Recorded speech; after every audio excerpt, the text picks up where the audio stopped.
Merci de l'invitation. Donc aujourd'hui, j'aimerais partager des réflexions avec vous sur les différents angles de vue qu'on doit adopter quand on réfléchit à la construction ou plus exactement à la conception d'un campus. Très très brièvement, il y a 8 grands principes qu'il faut garder à l'esprit quand on très en amont, quand on commence à imaginer qu'on va essayer d'ouvrir un nouveau campus d'enseignement supérieur, voire de recherche. Le commanditaire, ça peut bien sûr être une école qui veut ouvrir un nouveau campus, mais ça peut aussi bien sûr être une collectivité territoriale qui décide et qui utilise l'enseignement supérieur comme facteur d'attractivité bien sûr sur le territoire. Le premier principe, c'est la synergie. On ne met pas un bâtiment au milieu de nulle part qui n'interagira avec personne. Ce campus, il vaut mieux qu'il s'intègre harmonieusement, d'une part avec les autres acteurs de l'enseignement supérieur et de la recherche pour essayer de coopérer.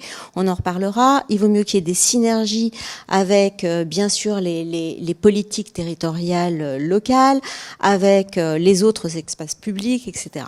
Donc on reviendra largement sur cette notion de synergie. Le deuxième point, c'est l'ouverture. Un campus, ça doit être ouvert. On parle d'enseignement, de formation, de transmission.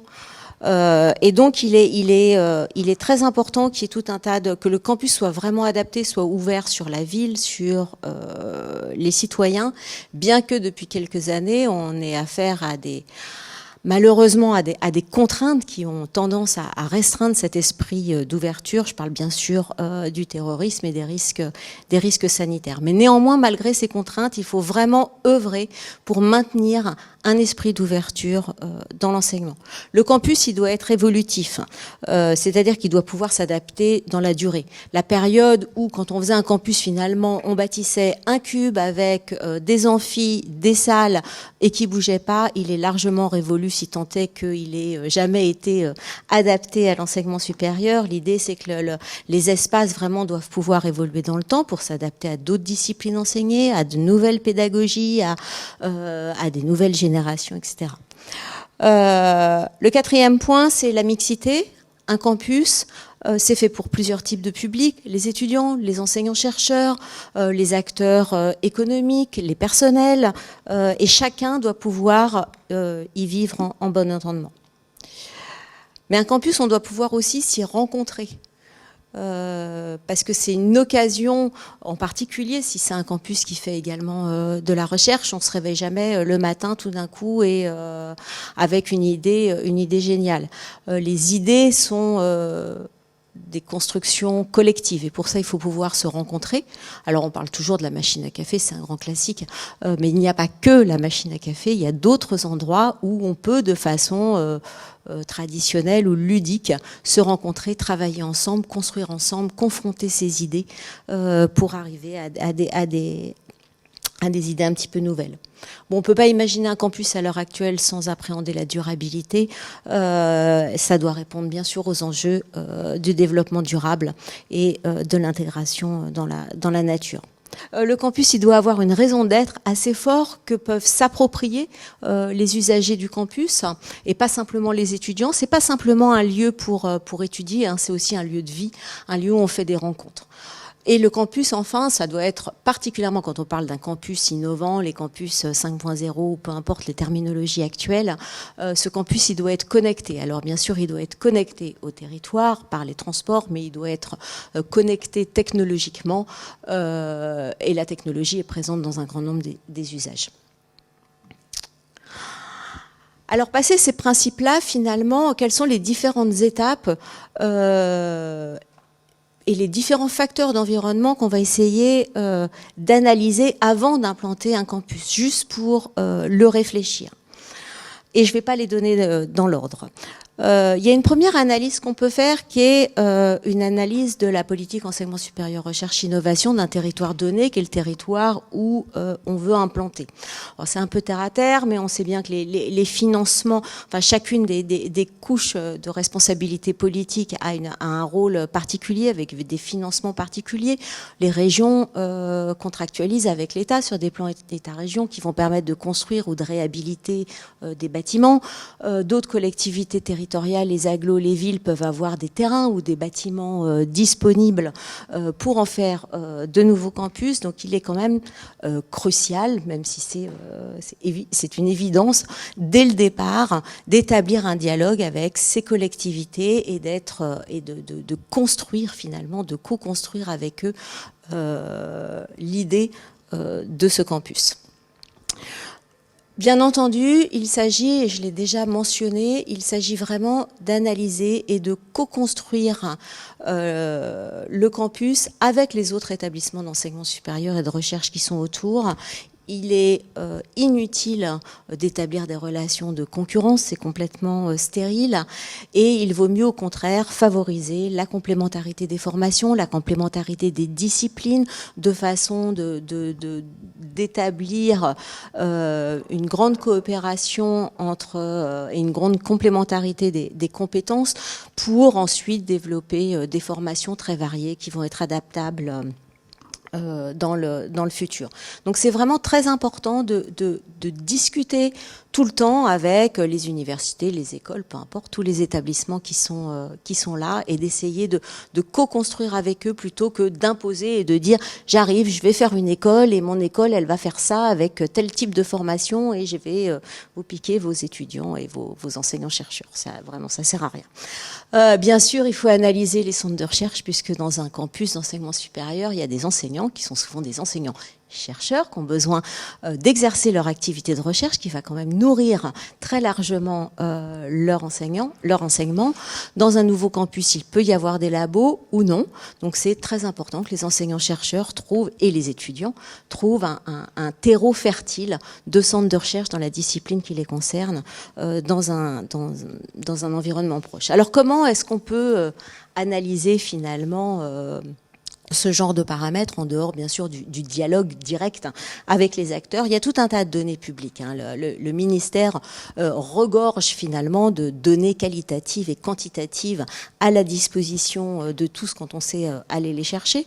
Ici, c'est un exemple de ce qu'on peut trouver. Effectivement, il y a une analyse de la région Normandie où on voit la cartographie de tous les établissements d'enseignement supérieur, de recherche présents dans la région normande, et où on voit tout de suite que la métropole de Rouen présente la plus grande concentration d'établissements d'enseignement supérieur et de recherche, universités, écoles d'ingénieurs, écoles de commerce, écoles d'art, grands organismes de recherche, puis ensuite il y a Caen et ensuite deux pôles d'enseignement, Cherbourg et Le Havre, qui ont une plus faible concentration d'acteurs, mais néanmoins très important, non seulement en termes d'aménagement du territoire, mais surtout en termes de réponse et de coopération avec les tissus industriels. Je pense par exemple à Cherbourg et au Cotentin, où on a une grande concentration d'entreprises dans le domaine de l'énergie.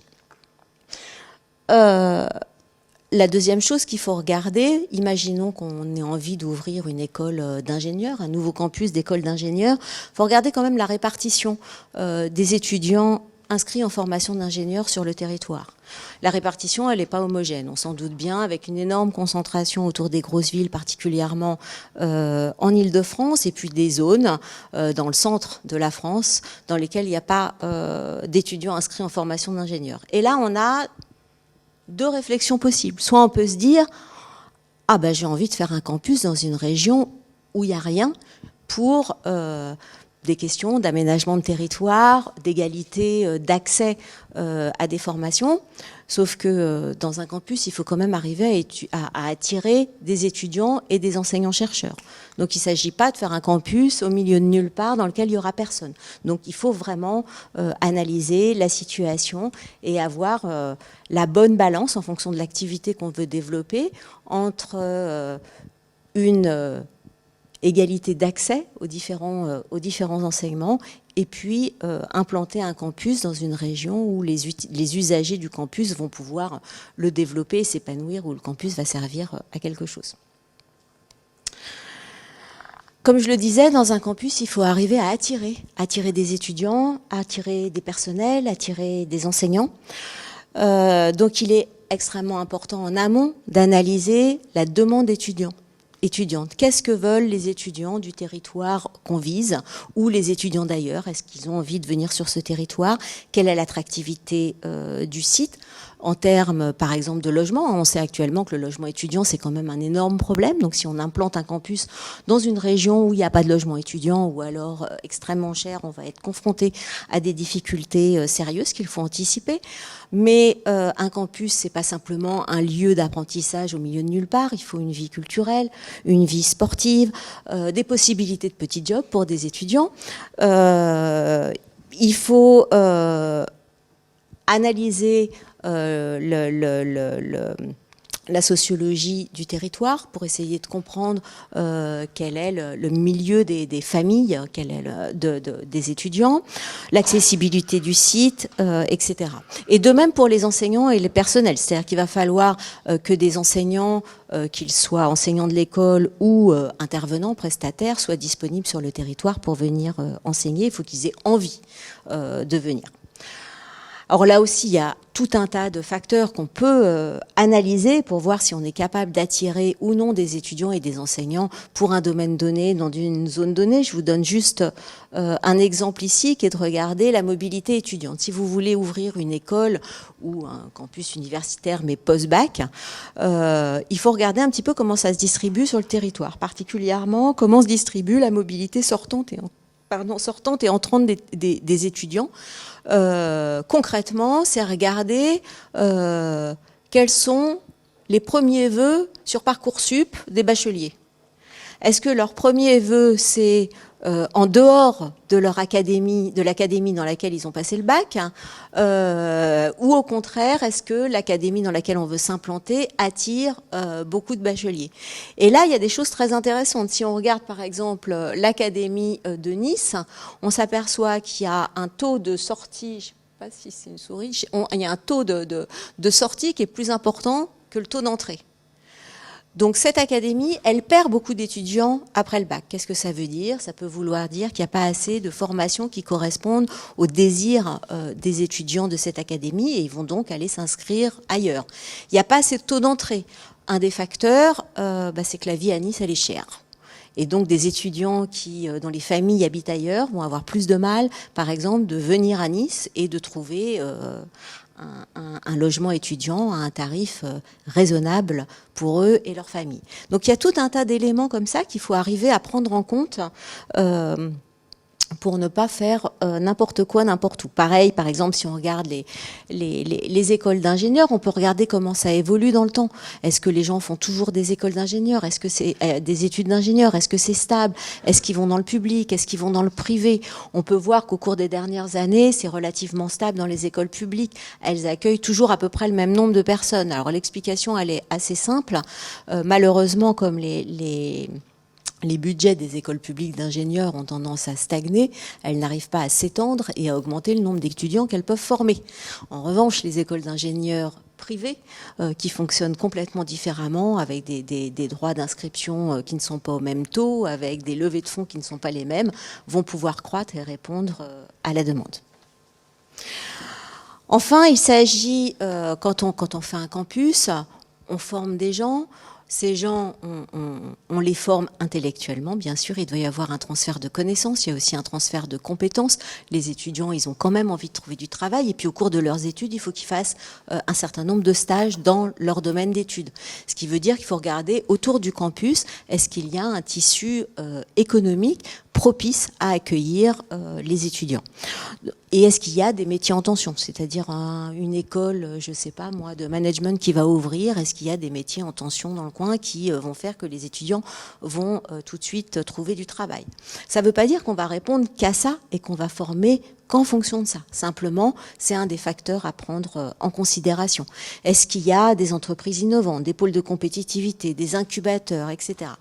En fonction de l'activité qu'on a envie de développer dans ce campus Et dans cette école, il est important de faire un petit peu vraiment le tour de l'environnement territorial de l'école. Alors une fois qu'on a analysé un petit peu tous les facteurs qui vont favoriser ou non la venue d'étudiants, qu'on a défini quel type d'école ou de campus on faisait, qu'on a défini si c'était un milieu propice, on va ensuite réfléchir et essayer de concevoir le campus en tant que tel pour qu'il colle le plus possible aux aspirations qu'on a définies avant.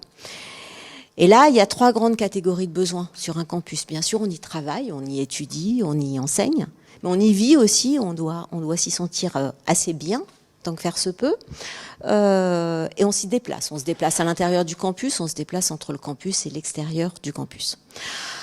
Alors, ces 3 grandes catégories de besoins, on peut les imaginer de façon d'en haut, c'est-à-dire que le donneur d'ordre, celui qui veut ouvrir un nouveau campus, que ce soit une école ou une collectivité, peut essayer d'imaginer à la place des usagers quels vont être leurs besoins. Souvent, ça ne marche pas très bien. Ce qui est le mieux quand même, c'est de donner, tant que faire se peut, aux usagers la maîtrise d'usage et de les impliquer dès le départ dans la conception, puis ensuite dans la construction du campus. Alors, la maîtrise d'usage, lors de la conception d'un campus, elle va permettre de gérer et d'imposer une certaine flexibilité. C'est pas du tout des concepts neufs. Et le premier exemple que je vais vous donner, c'est un exemple d'un campus qui a été construit juste après mai 68, début des années 70 en Belgique, quand l'UCL, qui était implantée à Louvain-la-Neuve, a voulu implanter toute sa fac de médecine près de Bruxelles, à Woluwe. Il y avait un projet qui était tout construit par l'UCL sur le papier. Et on était au lendemain de mai 68 et les étudiants de médecine ont radicalement refusé ce projet. Ils ont refusé ce projet et ils ont imposé un cabinet d'architecture qui existe encore, le cabinet Kroll, qui était un cabinet assez alternatif à l'époque, qui a imposé d'ailleurs qui a proposé une architecture alternative qui était vraiment basée sur une démarche participative avec les étudiants, mais pas simplement avec les étudiants, mais aussi avec les riverains et même avec les maçons. Alors ça a donné des choses assez drôles, mais ils ont obéi à des principes qui, pour l'époque, étaient très novateurs, en particulier une écologie omniprésente, des matériaux durables, peu onéreux et des aménagements évolutifs.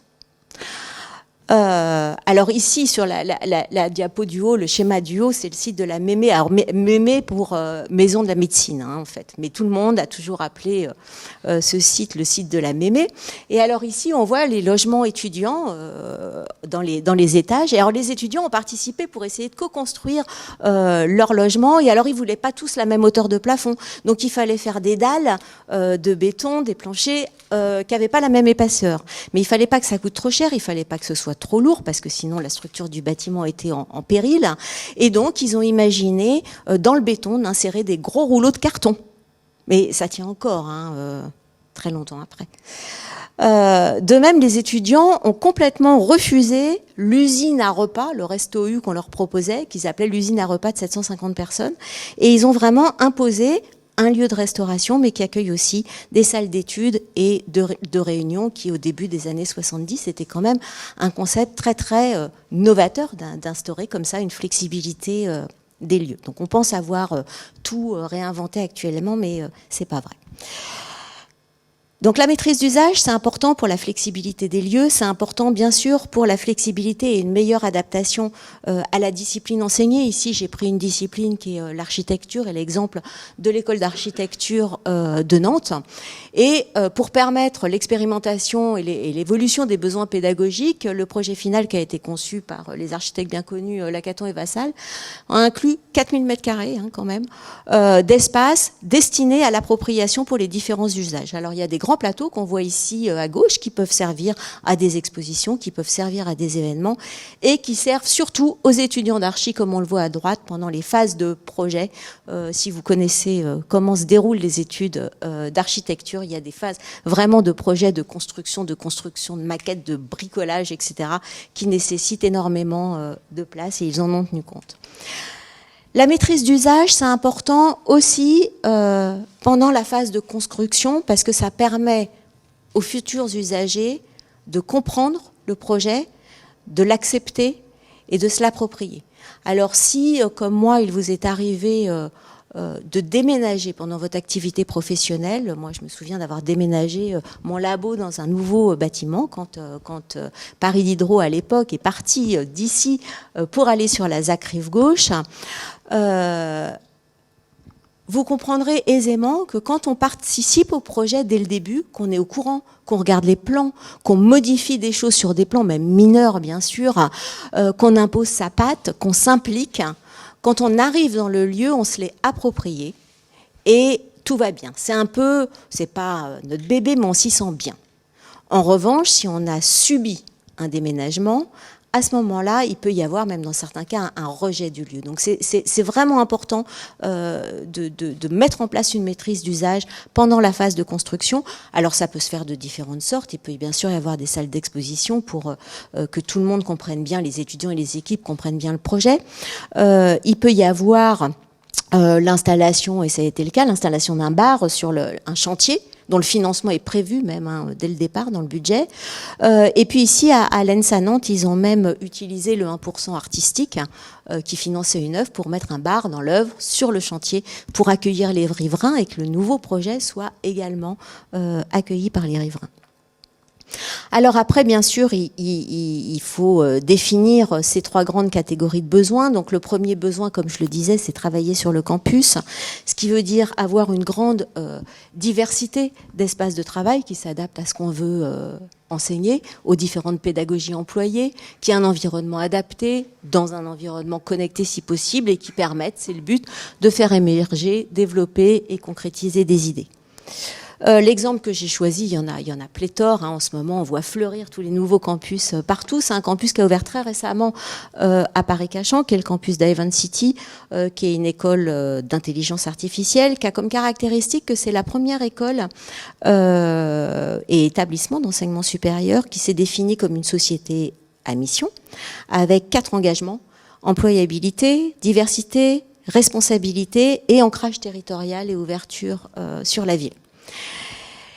Et donc, quand on a des positionnements, un campus 5.0 pour l'éducation d'aujourd'hui et la société de demain, c'est quand même assez ambitieux, il faut que l'infrastructure et la conception du campus collent effectivement avec ce qu'on s'est défini comme positionnement.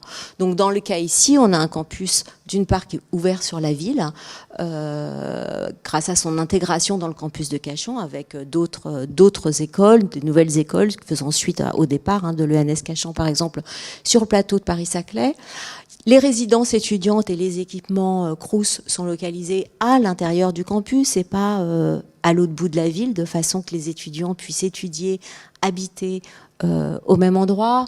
Il y a un certain nombre de cheminements doux qui ont été développés entre le campus et la ville. Et puis ils ont surtout développé, c'est une école d'intelligence artificielle, donc ils ont développé tout un tas d'espaces pédagogiques réinventés, par exemple avec un amphithéâtre à Rennes qui est assez surprenant, des espaces de coworking, des bibliothèques numériques, etc. Donc une architecture qui finalement colle à l'idée. Le deuxième besoin, c'est vivre et s'épanouir sur le campus. C'est important d'avoir une identité de site qui peut se traduire par l'architecture. Alors là, je vais prendre un autre exemple, qui est l'exemple de l'université Paris-Cité, dont le nom qui a récemment changé est quand même très très adapté à ce qu'elle est et à ce que le concepteur du site Porzampac avait, c'est-à-dire l'université dans la cité. Puisque si vous êtes allé dans la ZAC rive gauche, il y a un mélange entre les bâtiments universitaires, les bâtiments d'habitation, les bâtiments commerciaux. Il faut avoir un fort sentiment d'appartenance au campus, favoriser la vie étudiante, se restaurer, se loger, etc. Alors je vais donner un exemple quand même d'identité assez forte, qui est celui du campus zéro carbone du MIT. C'est un campus, à la suite du premier rapport du GIEC, en 2014, le MIT a complètement revu sa stratégie et son plan action pour le climat, pour réduire drastiquement ses émissions de CO2. Et ça passe par une rénovation, une construction des bâtiments qui répondent aux normes environnementales et qui font depuis longtemps. Sur le plan en haut, tout ce qui est en jaune, en vert et en gris, c'est les bâtiments qui répondent à des normes environnementales, et en bleu, pas encore. Donc il y a du progrès à faire, mais c'est bien enclenché. Ils ont développé des systèmes de production d'énergie renouvelable avec énergie solaire, puisqu'ils ont maintenant 5 systèmes photovoltaïques qui produisent quand même 80 000 kilowatts par an, donc c'est déjà pas mal. Énergie éolienne, puisqu'ils ont également une turbine, et ils essayent aussi de jouer sur les transports. Donc là encore, ils ont développé des infrastructures et ils se donnent les moyens pour répondre à leur identité. Et enfin, bien sûr, il faut se déplacer sur le campus ou entre le campus et l'extérieur.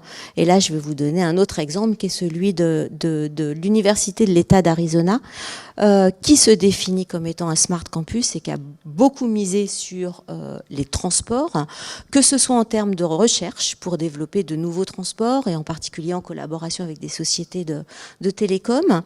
Et puis, c'est directement adapté dans le campus. Donc, ils sont en train de développer une plateforme d'autopartage pour l'université. Ils ont développé des parkings connectés pour éviter que les voitures, que les Américains utilisent quand même beaucoup, tournent en rond sur le campus pour essayer de trouver une place. Et ils essayent de développer tout un tas de systèmes, que ce soit en termes de recherche pour innover après et transférer après, mais qu'ils implantent d'abord sur le campus pour avoir des mobilités beaucoup plus smart.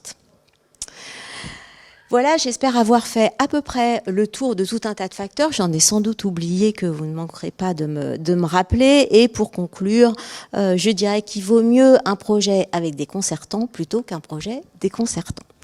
Et j'aimerais quand même, avant de finir, remercier tous les membres du cabinet de conseil auquel j'appartiens. Donc on a un cabinet de conseil d'une vingtaine de personnes, donc pas très grand. Et on ne conseille que les établissements d'enseignement supérieur et de recherche sur leur stratégie, leur gouvernance, quand ils ont envie effectivement d'ouvrir ou quand ils envisagent d'ouvrir un nouveau campus. Donc avec une mention spéciale pour Sébastien Vivier-Lérimont qui a créé ce cabinet. Et puis 2 jeunes consultants, Juliette Lebeau et David Kassamakanga, qui ont pas mal travaillé sur la notion de campus et à qui j'ai emprunté une bonne partie de mes diapositives. Merci. Dans le cas de Paris Cité, parce que là j'y ai travaillé, donc je l'ai pratiqué au quotidien, c'était l'idée de Porzampac, vraiment l'université dans la cité.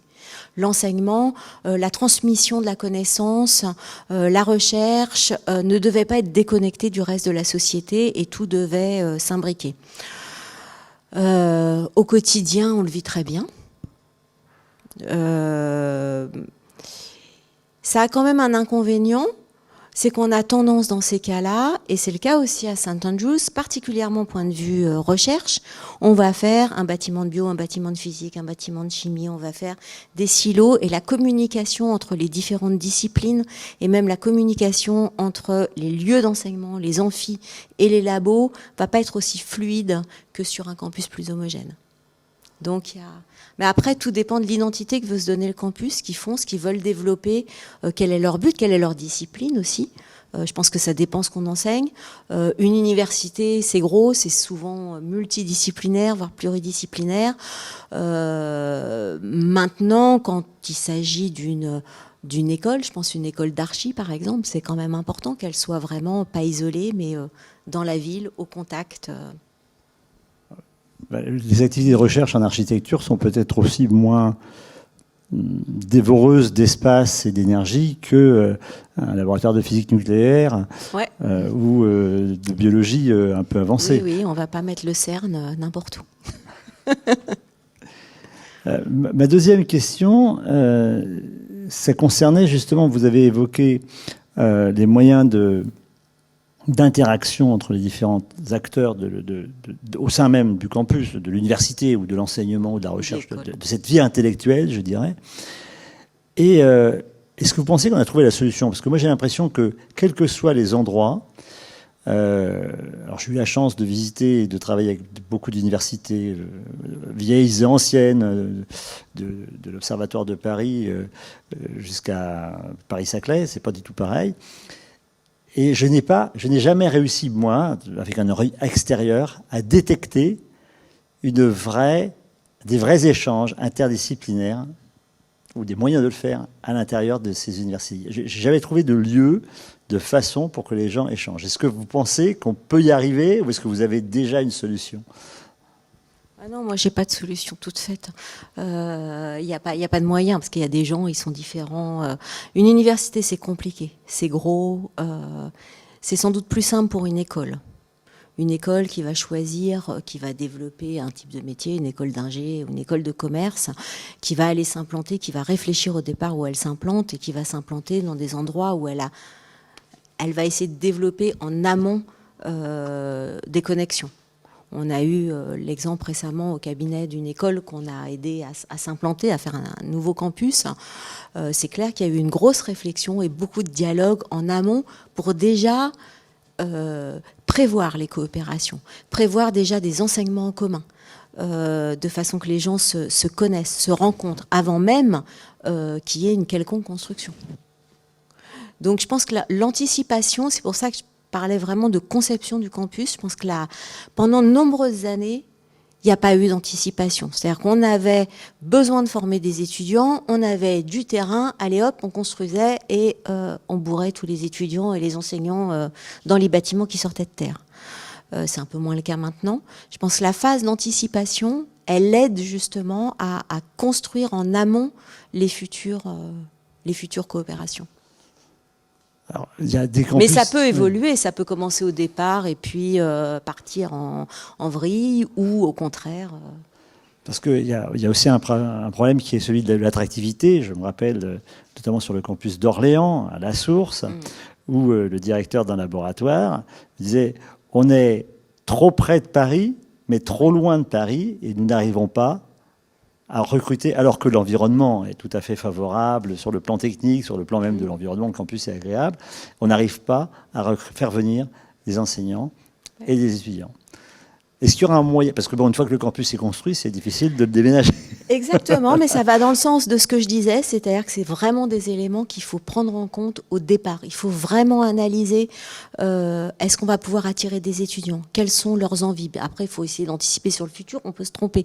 Mais au moins, quand on pense le campus, il faut vraiment analyser, est-ce que je vais faire les bonnes formations au bon endroit ? Est-ce que je réponds à un besoin ou à une envie pour les étudiants, pour qu'ils viennent là, pour les enseignants, pour qu'ils viennent là.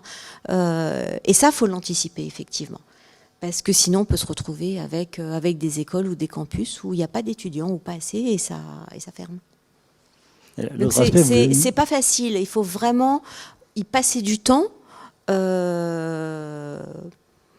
C'est pour ça qu'un certain nombre de campus font appel à des cabinets comme nous, parce qu'on a un peu plus de temps, on consacre notre temps à ça, alors que les directeurs, les enseignants-chercheurs ont moins et les compétences et le temps pour le faire, mais on passe beaucoup de temps à essayer vraiment d'analyser tout ce qui concerne les étudiants, les enseignants, les entreprises qu'on interroge énormément pour savoir si elles vont même participer aux enseignements, si elles ont envie d'avoir des élèves formés dans tel ou tel truc à tel endroit.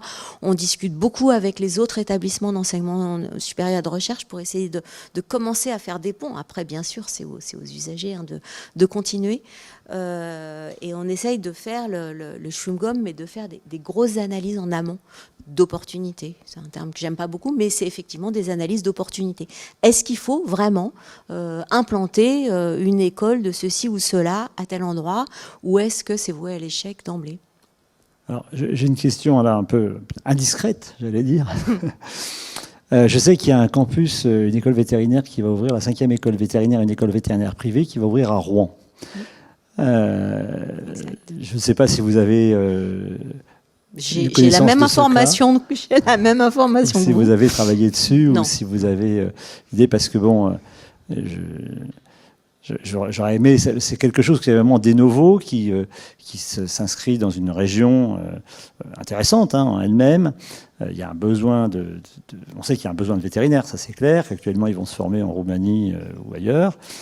Par contre, on n'a aucune idée enfin, ça va ouvrir là au mois de septembre, et on n'a aucune idée du cadre ni du contenu. J'en sais pas beaucoup plus que vous. Je sais qu'il y a une nouvelle école veto qui va ouvrir en Normandie, qui est un territoire auquel on s'est intéressé pas mal récemment.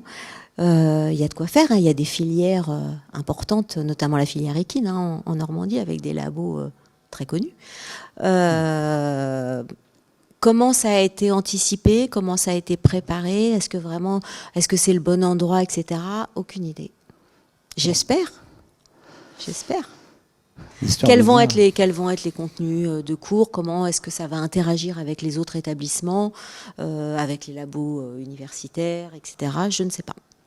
Les contenus sont liés simplement à l'Europe. Je veux dire, il y a une réglementation pour être agréé et pour obtenir le diplôme. Donc, je pense, la plupart des établissements d'enseignement supérieur qui délivrent un diplôme national, normalement, répondent au même cahier des charges.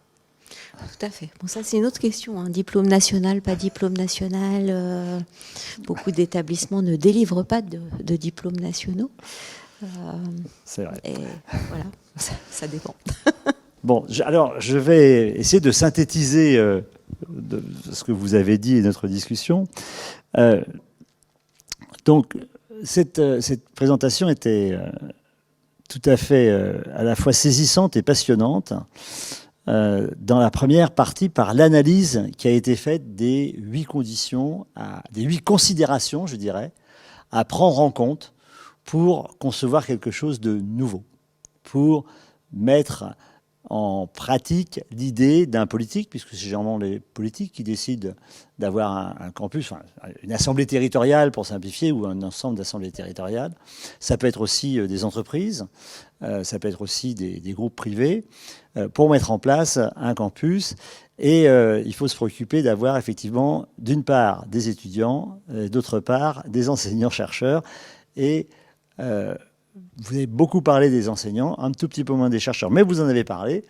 Alors que, bon, moins dans le domaine scientifique, la recherche est vraiment un des supports essentiels de l'enseignement, peut-être plus que dans des enseignements plus pratiques comme les écoles d'ingénieurs ou les écoles d'architectes ou même les écoles en sciences sociales.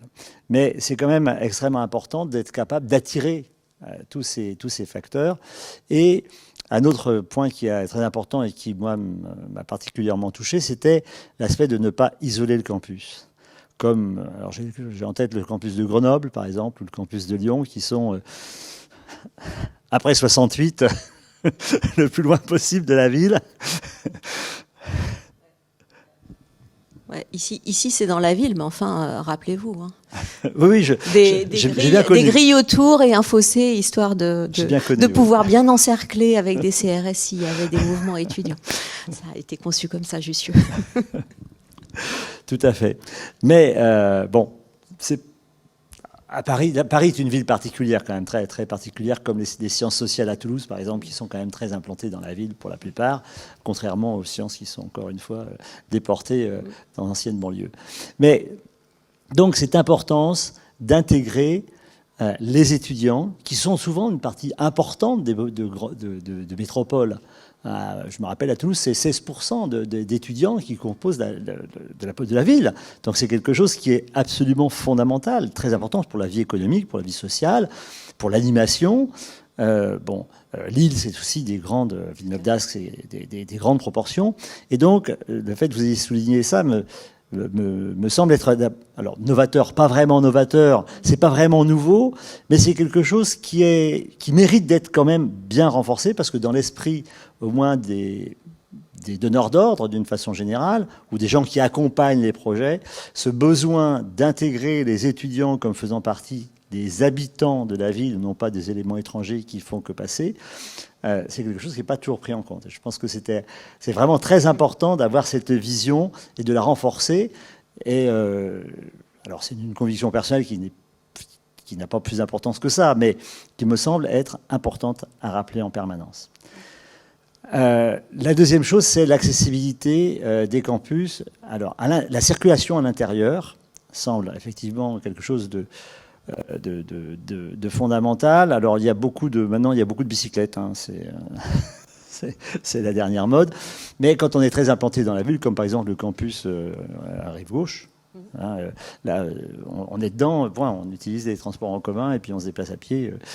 C'est tout simple, on n'a pas tellement d'autres solutions. C'est relativement compact. Sur Paris-Saclay, c'est un peu plus difficile. Et je dirais que même la bicyclette ne suffit pas parce que je ne sais pas comment ça a été conçu, mais c'est vraiment des blocs qui sont très séparés, très éloignés et très emprisonnés les uns avec les autres. Enfin, c'est moi la vision que j'ai pu en avoir. Il y a des bus maintenant. Il y a quelques bus, mais c'est pas très simple. Donc, vous nous avez montré toute cette variété, toute cette diversité, et puis des préoccupations qui sont des préoccupations, et c'est là-dessus que je terminerai, d'exemplarité. C'est-à-dire que les campus, la vie universitaire, ce sommet de la vie intellectuelle dans un pays qui représente l'université, qui est quand même voilà, à la fois un symbole, un aboutissement, un témoignage de puissance et de connaissance, eh bien, ça doit aussi être exemplaire. Oui. Et je crois que c'est vraiment quelque chose que vous avez parfaitement démontré, qui mérite encore d'être souligné, c'est que tous les acteurs, que ce soit l'administration, que ce soit le corps enseignant, que ce soit les étudiants, ont un devoir d'exemplarité qui doit se traduire aussi bien dans leur comportement que dans leur usage de ce qui est mis à leur disposition. Donc merci d'avoir insisté là-dessus.